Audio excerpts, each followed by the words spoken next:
Mata Tuhan ada di segala tempat, mengawasi orang jahat dan orang baik.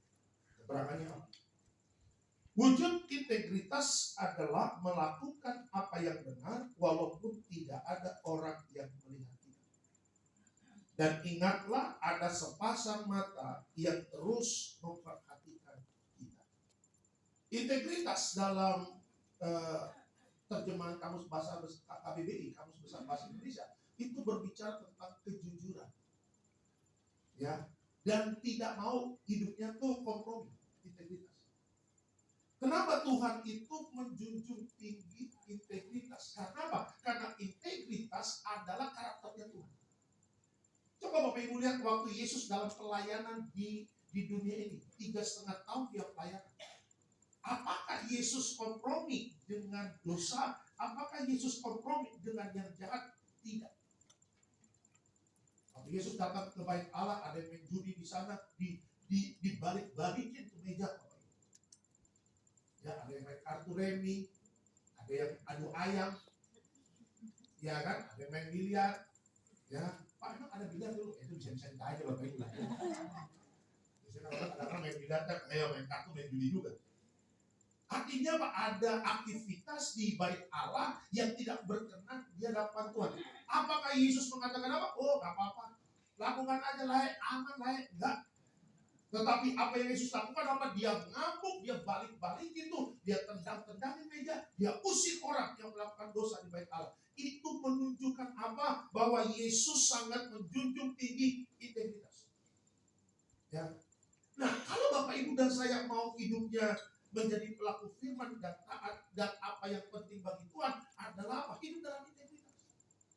Ya, hidup dalam integritas wujudnya apa? Melakukan apa yang benar walaupun tidak ada orang yang melihat kita. Ya. Saya berangkat berapa kali kalau ibadah keluar kota, istri selalu mengingatkan, Bang, ingat istri dan anak. Siap. Ya. Ibaratnya saya mau melakukan dosa apapun, gak ada yang tahu karena aku tinggal di dapat hotel kamar enak. Tetapi ketika membaca ayat ini, mata Tuhan ada di segala tempat, mengawasi orang jahat dan orang baik, kita jaga integritas itu. Ya, kita dimanapun Bapak Ibu dan saya melangkah, mata Tuhan itu mengawasi. Makanya Gembala Sidang almarhum selalu mengatakan apa? Di sorga ada CCTV. Orang Kristen banyak lupa ini. Disangkanya waktu suami bikin dosa, istri dan anak gak ngeliat dia merdeka. Kita sumpetin tuh dosa, kita bungkus banget tuh dosa supaya gak ketahuan. Tetap mata Tuhan melihat orang baik dan orang fasik. Setiap apa yang kita lakukan dicatat, ada malaikat sorga, bagian bagian yang mencatat kelakuan orang-orang di bumi ini. Malaikat mencatat. Coba lihat ya, kalau kesaksian orang yang di ICU, waktu sebelum mereka mau mati, kadang-kadang hidup lagi. Apa yang mereka katakan? Saya dikasih lihat film waktu hidup saya, Pak, dari mulai kecil sampai saya dewasa, itu film keluar semua. Tuh lihat. Ya, waktu dia sudah ngaco-ngaco, saya nyolong bangga, Pak, ada Pak di situ film itu. Waktu aku nggak bayar lampu, Pak, ada Pak di situ. Atau aku bohongin istriku, ada Pak. Aku bilang, aku bohongin istri gimana? Aku bilang ke gereja, padahal aku gak ke gereja. Yang penting aku terima buletin, aku bilang, aku sudah ke gereja. Dilihat semua itu film. Dan puji Tuhan, orang itu masih dikasih kesempatan untuk bertobat, minta ampun sama Tuhan. Dipikirin Bapak Ibu, hidup integritas itu berkenan di hadapan Tuhan. Tuh Pak, saya kalau hidup jujur Pak, saya kalau hidup baik Pak, saya kalau hidup dalam kekudusan Pak, saya gak punya teman, saya dikucilkan. Ya memang itu yang harus kita hadapi. Emang Yesus waktu ngomong firman Tuhan gak ada yang nanya dia? Oh banyak Bapak Ibu. Emang Yesus waktu dia memberitakan firman Tuhan, KKR kasih 5.000 orang makan, Bapak Ibu tahu gak? Yang mengatakan salibkan dia, itu orang-orang yang dia kasih makan juga. Ya, Yesus juga mungkin, aku lihat orang ini yang bawa 12 bakul sisanya nih. Kenapa dia teriak-teriak salibkan dia? Macam betul aja nanti dikuatkan Tuhan itu. Ya, ketemu Pilatus cuci tangan. Ya, tetapi lihat Yesus tetap dalam integritasnya, dia tidak kompromi walaupun dia bisa mengatakan apa? Bapak, aku tidak mau mati, aku mau naik ke surga. Biar aja di semua orang masuk neraka. Sangat bisa dan itu nggak apa-apa. Tapi kalau Yesus tidak mati, dia terus salib membuatkan nabi-nabi dalam perjanjian lama tidak benar. Yuk, integritas. Ditaruh dimanapun harus bertanggung jawab. Pak, saya bagian keuangan di perusahaan saya, manajer keuangan. Jujur, jangan main anggaran walaupun itu cuma 50 perak. 50 perak kalau setiap hari ditabung 50 perak bisa jadi 100 juta. Kecil-kecil jadi bukit. Ya, jangan main anggaran, Pak. Banyak orang yang waktu kerjanya main anggaran, gendut dengan anggaran, gendut dengan uang haram, waktu pensiun stroke. Lihat, apakah waktu pensiun hidupnya bahagia? Kagak ada. Papi saya selalu cerita sama saya. Papi bersyukur, Alek, walaupun papi udah tua begini, ya pensiunan swasta kan kalau udah beres, nggak dapat kayak mamimu, PNS, tetap dapat uang bulanan dari pemerintah. Kalau kita swasta, hitung gaji dengan masa kerja, udah dapat pesangon, waktu pensiun udah tabung, lama-lama habis. Tapi papi bersyukur sampai tua begini, papi sehat karena papi tidak curi 1% pun uang kantor. Tapi papi melihat banyak teman-teman papi yang curi uang kantor, curi uang perusahaan, masa tuanya susah. Masa tuanya susah. Karena balik lagi hidup ini tabung tua. Orang mau ngomong apa, anugerah kasih karunia, saya percaya ada tabung tua. Kita bahagia, wah kita taruh di Facebook kita taruh di media sosial kita, wah kita bergelimangan harta dan segala macam. Padahal hati kecil kita menjerit, ini uang gak halal, bos. Ini uang bukan dari kerja keras, bukan dari berkat Tuhan. Aku korupsi, bos. Tetap hati nurani kita teriak. Karena itulah suara Roh Kudus yang tidak bisa. Mendingan kita makan tahu tempe, telur dadar, kecap manis, es teh manis. Dan setelah keluar dari warteg muka kita manis. Karena waktu kita bayar benar-benar pure dari gaji kita. Daripada kita makan di hotel bintang 5 Fairmont, hotel mulia, steaknya, minumannya wine. Tapi waktu kita bayar, hati kita gak hidup. Ini uang proyek yang berharga. Mohon maaf Bapak Ibu, mungkin ada yang tersinggung, mohon maaf. Mendingan tersinggung sekarang daripada nanti mati, surga menolaknya. Sehingga pulang masih bisa bertobat. Diangkut kurang ajar tuh pendeta. Oh gini gue datang, sorry aja. Gue datang ke Marsial Serang aja deh. Daripada gue Alexander Simanjuntak tiap minggu pagi kayak ditampar-tampar gue khotbah. Gak masalah Pak, saya juga gak masalah Pak. Terserah jemaat mungkin siapa, gak masalah. Ibarat kita makan warung masakan Padang kan kita memilih. Saya kalau masakan Padang pagi sore pasti saya pilih ayam pop. Teman saya ada ayam goreng, ada ayam bakar sama. Kalau yang lunak-lunak mungkin cari ketawa-ketawa bebas. Tapi yang mau cari makanan keras, bertumbuh di mana? Hidup dalam integritas. Ya, jangan duniawi. Ya, jangan lihat orang, wah itu tasnya apa namanya? Kalau tas perempuan yang mahal-mahal. Hermes. Kita sama-sama. Dia Hermes, gua Hermes. Gitu.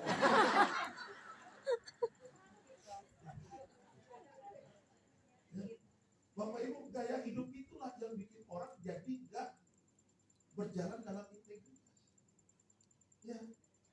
Ya apa adanya kita aja. Ya. Pak, saya tasnya matahari, Pak. Memang ini kemampuan saya. Ya bersyukurlah. Kalau memang itu memang kemampuan kita beli tas di matahari. Tapi kalau memang kemampuan Bapak Ibu, karena memang kerja bagus, dapat promosi, dapat fasilitas, dan di-upgrade sama kantor, kita dapat gaji besar, puji Tuhan, kita bisa beli tas Hermes, ya bersyukur. Memang kita beli dari pure gaji dan kerja keras kita, dan memang berkat Tuhan. Tetapi apalah artinya kita punya dunia, tapi dengan tidak integritas hidupnya, dan surga tidak mengenal kita. Aduh Pak, itu lebih sadis. Karena waktu kita mati, saya pernah ya Bapak Ibu ya, nguburin jemaat orang kaya. Waktu meninggal dia di RSPAD, dia booking tuh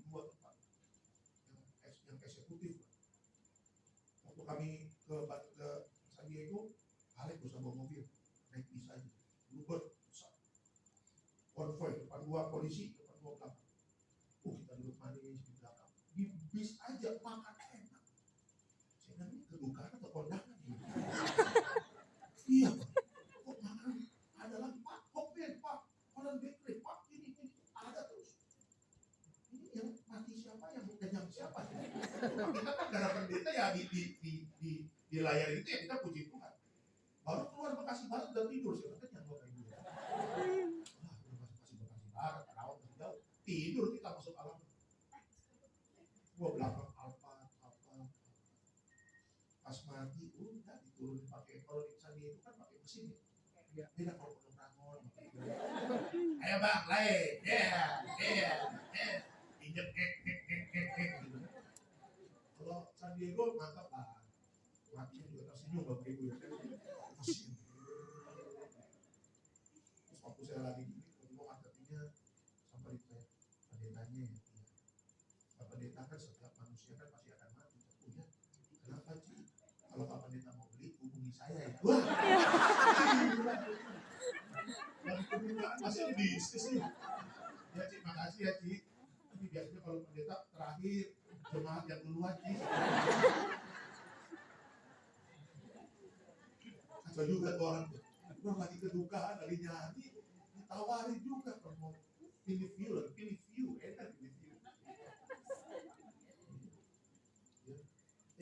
Matinya ya udah gitu aja. Saya bilang dulu bos, uang lu banyak bener, jangan taruh Alfa, polisi, semua orang kaya. Pas pulang ditutup, udah ditinggal aja. Mana ajudannya? Apakah ajudannya yang siap bos? Yang bukain pintunya dia, yang bawain tasnya dia, yang cek saya mana kok ini bos? Apakah dia standby di kuburan? Pulang. Dia juga nggak mau konyol ketemu kuntilanak Pak. Tapi ya Bapak Ibu maksud saya, jaga hidup tenang. Ya, nggak apa-apa hidup sederhana, nggak apa-apa. Ya, jangan kita mau kaya tapi dengan cara yang tidak benar, jangan. Karena Alkitab tadi mengatakan mata Tuhan ada di segala tempat, mengawasi orang jahat dan tingkah laku kita dicatat sama Tuhan. Ya, berjuang. Kalau soal kebutuhan hidup Tuhan pasti cukupkan. Yang penting cukup makan, minum, pakaian kata Alkitab ya kan. Yang bikin repot kan gaya hidup. Dia beli motor, aku motor pun. Dia beli mobil, aku pun beli mobil. Wah itu repot. Biarlah berkat dia, berkat kita, berkat kita. Yang penting kita menikmati berkat Tuhan dengan jujur, dengan hidup dalam integritas. Kalau orang jujur pasti diberkati Tuhan. Amin. Kasih tepuk tangan. Yang pertama, apa yang penting bagi Allah yang harus kita lakukan? Yang pertama adalah hidup dalam integritas. Yang kedua, yang penting bagi Allah apa? Kesetiaan dalam ibadah. Ya, penting bagi Tuhan untuk kita setia dalam ibadah. Yosua 24 ayat yang ke-15. Silakan Pak. Demikian firman Tuhan. Tetapi jika kamu anggap tidak baik untuk beribadah kepada Tuhan, pilihlah pada hari ini kepada siapa kamu akan beribadah. Allah yang kepadanya nenek moyangmu beribadah di seberang sungai Efrat, atau Allah orang Amori yang negerinya kamu diami ini. Tetapi aku dan seisi rumahku, kami akan beribadah kepada Tuhan. Oke. Keterangannya ayat ini mencerminkan tekad Yosua untuk memimpin keluarganya dalam keputusan yang tegas untuk setiap beribadah kepada Tuhan yang merupakan fondasi yang kokoh bagi sebuah keluarga. Bapak Ibu, ada banyak orang Kristen Bapak Ibu yang menganggap enteng kalau hari Minggu itu gak ibadah, banyak sekali sampai hari ini. Padahal kalau kita mempelajari firman Tuhan, apalagi di kitab Yosua ini, Yosua memilih bersama keluarganya, tetapi aku dan seisi rumahku, kami akan beribadah kepada Tuhan. Tuhannya berbesar. Ya, kenapa Yosua itu bersama keluarganya memilih beribadah kepada Tuhan? Karena mereka tahu bahwa kekuatan perjalanan iman mereka itu datangnya dari Tuhan, dan salah satunya adalah apa? Mereka beribadah, iman mereka dibangkitkan. Ya. Banyak orang sekarang mengatakan ibadah itu membosankan. Ya. Ibu-ibu di Bekasi kalau altar Bu, Pak doain Pak rumah tangga biar rukun dan damai. Suami mana Bu? Di depan Pak nungguin naik motor. Kenapa gak ke gereja Bu? Aduh dia anti karismatik Pak. Oke. Ya. Dia ke gereja nggak Bu? Ya nanti dia gereja Bu. Ya gereja Pak, gereja yang dia suka. Gereja yang dia suka pun yang tidak masuk. Tuh. Karena Ada banyak orang, Pak saya nggak suka gereja tepuk tangan. Ya udah, pilihlah yang nggak tepuk tangan. Simpel-simpel aja. Ya Pak, aduh saya nggak bisa Pak kalau gerejanya full band, aduh berisik banget Pak. Saya suka yang organ tunggal. Ya masuklah gereja yang organ tunggal. Yang penting beribadah, jangan alasan. Ya kan? Karena apa Bapak Ibu? Ada banyak orang, tadi saya katakan dalam pendahuluan, ada banyak orang ingin berkat Tuhan, tapi untuk beribadah kepada Tuhan, untuk pujian penyembahan, untuk mendengarkan firman Tuhan, orang itu nggak pernah datang. Ya bagaimana gitu loh? Ya, Bapak Ibu perhatikan deh, kita kalau tekun beribadah, kita tawarin mengatakan apa? Kalau engkau tekun beribadah kepada Tuhan Allahmu, aku akan menghardik semua sakit penyakit, dan aku akan memberkati setiap makan minummu, kata Alkitab. Ya, kita bisa kuat pada hari ini Bapak Ibu dan saya. Kenapa? Karena Bapak Ibu dan saya, kita setiap hari Minggu tekun. Ada ibadah tengah minggu kita datang. Walaupun dalam perjalanan hidup ada air mata, aduh Pak berat banget, tapi lihat bisa kita lewati dengan kemenangan. Ya. Banyak yang membuktikan waktu rumah tangganya hidupnya takut akan Tuhan dan beribadah. Walaupun ada badai, mereka bisa melewatinya dengan baik. Ya. Saya produk dari Opung Doli dan Opung Boru saya yang hidupnya takut akan Tuhan. Dan saya melihat dengan mata jasmani saya bagaimana kedua opung saya itu, ya kalau beribadah gak pernah absen, doa pagi gak pernah absen, doa malam gak pernah absen, hidupnya takut akan Tuhan, walaupun anak 10 semuanya beasiswa negara. Karena opung saya dulu cuma jadi direktur, kepala sekolah SMP Negeri 1 Pematang Siantar. Mami saya minta uang untuk sekolah kedokteran. Pak, aku mau sekolah kedokteran. Mutiara, adik-adikmu masih banyak. Berdoalah dan beribadahlah kepada Tuhan. Tuhan yang aku akan atur masa depan. Masuk kamar mami saya nangis. Bapakku di dunia gak punya uang, cuma seorang kepala sekolah. Aku ingin punya masa depan. Nah, kosong gulung di KPI Pematang Siantar, ikut pemudaan, gak pernah absen hari Sabtu, gak pernah absen hari Minggu. Tiba-tiba ada lowongan di forensik teman-teman. Ya, Departemen Kesehatan mencari 100 perawat beasiswa negara Departemen Kesehatan. Mami saya ikut dari SMA 1 Pematang Siantar. Dari 100 seluruh Indonesia, mami saya masuk. Lihat, apakah terjadi hal yang mustahil? Yang tidak mungkin menjadi mungkin. Makanya banyak orang gak melihat ini, melihat ibadah itu membosankan. Padahal apa? Waktu Yosua memilih dia bersama keluarganya untuk beribadah kepada Tuhan, itulah fondasi yang kokoh dalam rumah tangga. Rumah tangga itu kan ibarat mendirikan rumah. Mau di mana mendirinya? Di atas batu karang atau di atas pasir? Yang sering main ke pantai tahu kalau kita bikin rumah-rumah di pasir, kalau ada ombak rumah-rumah itu hancur. Ya itulah, kalau rumah tangganya nggak takut sama Tuhan, nggak beribadah setia kepada Tuhan, berantakan. Sulit hidupnya, udah keadaan sulit, nggak datang sama Tuhan, nggak beribadah sama Tuhan, sombong lagi. Kalau kaya sombong masih enak Pak. Oh sombong ya iyalah, apa Erick Thohir? Itu sombong dia, ya iyalah cucunya Opung Luhut.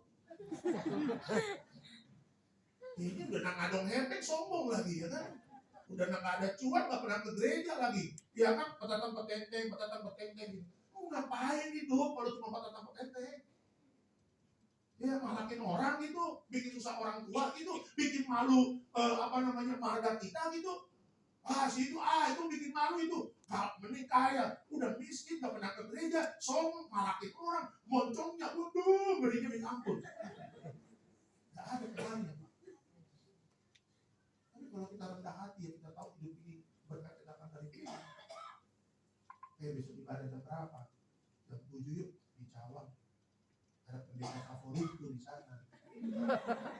Ayo bercanda aja nih. Bukannya pedang semua di sini. Udah dengar jidat, mikir. Datang, duduk depan keluarga, ibadah. Pulang, yuk kita cari makan di PGC ada McD kita sarapan. Ya, terus pulang udah aktivitas masing-masing. Zaman dulu kita ngaco-ngaco Bapak Ibu, tetap namanya minggu pagi jam 6. walaupun pulang Bogor jam 4 pagi. Tuh AKBP Pelendang Bogor itu saya berasal dari sana. Saya nggak malu ngomong gereja. Walaupun udah kena siasat gereja aku pindah ke sini kan.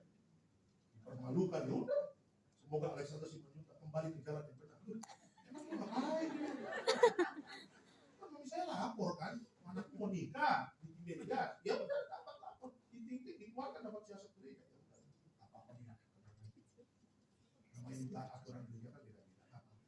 Yang penting kan memberitahu, aku kan nggak nyolong, aku kan nggak preman, aku kan nggak macam-macam kan, aku kan pendeta.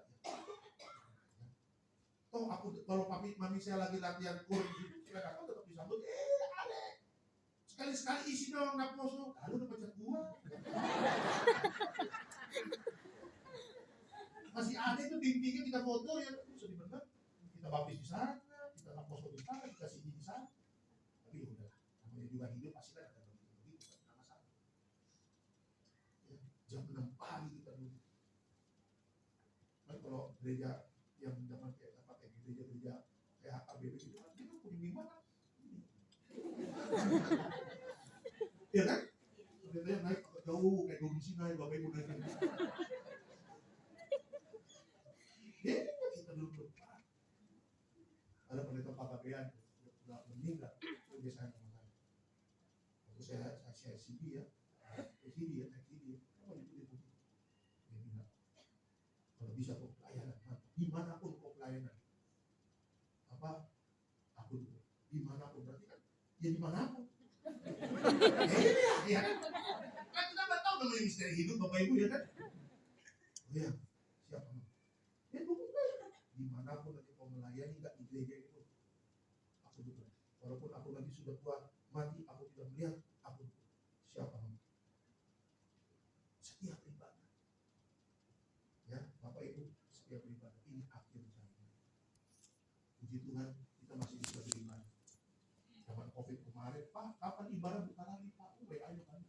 Udah buka, nggak datang orang kayak Bapak Ibu. Mana orang ini? Pak, kami rindu Pak Tiberias buka lagi Pak. Sabar, ini masih COVID. Ya, udah buka, cabang udah buka, gereja udah buka baru tuh Betos. Gak aman orang ini.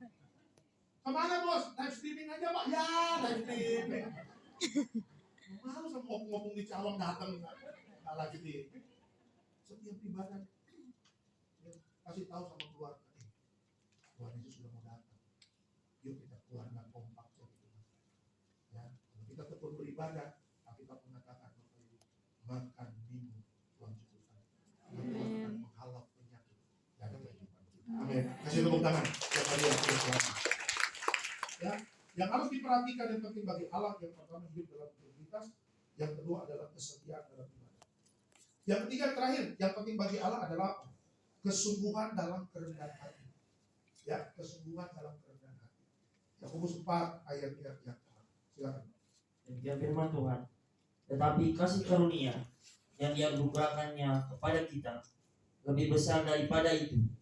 Karena itu Ia katakan, Allah menentang orang yang congkak, tetapi mengasihani orang yang rendah hati. Oke, keterangannya apa? Allah mengasihi orang yang rendah hati, tetapi Dia menolak yang sombong. Mereka yang hidup dalam kerendahan hati mengalami perhatian dan kasih-Nya yang tak terbatas. Kenapa Lucifer ditendang dari kerajaan surga? Karena dia sombong, karena dia merasa dia bisa seperti Tuhan. Ya, ada banyak orang ketika sudah level pendidikannya dari S1 naik S2 naik S3, apalagi mungkin sudah banyak gelarnya Bapak Ibu, akhirnya apa? Kalau hidupnya nggak ada Tuhan, repot. Ya, tadi malam saya sama tim kita ke rumah duka, ada jemaat orang Papua yang meninggal di Sorong dan dibawa ke Jakarta di Grand Heaven. Kemarin kita ibadah, nanti hari Senin saya akan tutup peti sama kubur di PT Hulu. Wih, itu gelarnya banyak loh, memang ahli akuntansi. Dan kata anaknya ini masih gelarnya masih banyak yang belum isi. Tetapi ketika saya dengar cerita dari anak ini, papanya itu tidak pernah menyombongkan menyombongkan tentang prestasi yang telah dia capai. Ada orang jahat sama dia, ya udah ampuni. Ada orang yang ingin gagalkan dia dapat naik jabatan, dia ampun.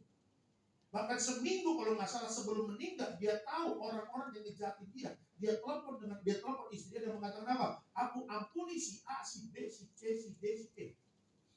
Dan seminggu setelah itu, Bapak itu meninggal. Ya. Nah, jadi saya ingin katakan kesombongan itu adalah awal kejatuhan. Ini ya.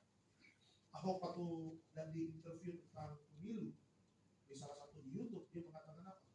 Kalau mau tahu karakter orang itu bagaimana, kasih dia jabatan. Kasih dia gaji besar, kasih dia fasilitas. Kita lihat karakter orang itu. Tetap rendah hati atau memang hidup dalam kesombongan. Jaga baik. Karena di Tuhan kita diangkat naik. Bagaimana kita mempertahankan kita diangkat naik dengan apa? Kerendahan hati. Karena balik lagi segala sesuatu di dalam bumi ini tidak ada yang abadi. Ada awal kita naik pangkat, ada akhir pensiun. Ya. Hari ini saya bisa kuat ibadah, khotbah 8 sesi. Tapi ada saatnya nanti yang muda-muda naik. Ya, yang akan menggantikan kita-kita, menggantikan saya, pendeta Marcel, ya kan, dan pendeta-pendeta muda yang lain. Ya, dan kita nggak boleh, waktu dia diangkat naik nggak boleh sombong. Justru kita support.